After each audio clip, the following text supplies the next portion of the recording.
It's a story that continues 41 years later. A Jane Doe whose body was found on the shores of Sandusky.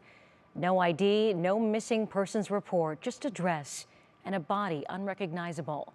But now, thanks to new DNA testing, a mystery is closer to being solved. As our Marissa Sines reports in our continuing series, Someone Knows. Late March 1980, in the early morning, the Cedar Point Causeway gripped by shock. Where did she come from? Archived newspaper clippings painting a picture of investigators' discovery of a woman's body. They don't know who this woman was to this day. There was minimal evidence. The only thing left intact, the dress she was in. She's estimated to be between 20 and 30 years old, about 120 pounds, stood about 5 feet 5 inches.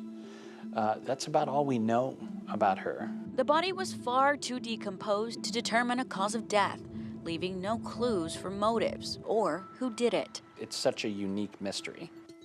That's exactly what attracted James Renner, an investigative journalist and president of the Porchlight Project, to the case. The nonprofit organization is pioneering an entirely new method of solving cold cases using new DNA testing and genetic genealogy. They kind of need to have DNA already, or some sample that can be tested. So we can do pretty much any John Doe or Jane Doe case because you have the remains.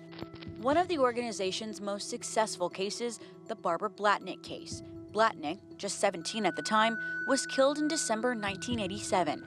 Renner stumbled upon the case 32 years later and, while working with Cuyahoga Falls Police, offered to fund DNA genealogical testing. And they had a sample of the killer's DNA, and that was given to a lab. They directed the Cuyahoga Falls Police to a family up in Cleveland, and that led to the arrest of James Zastonic.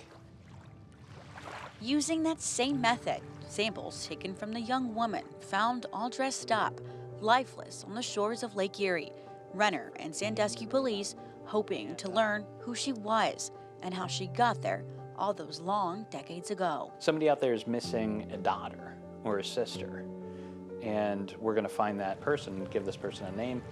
Marissa Sines, 3 News.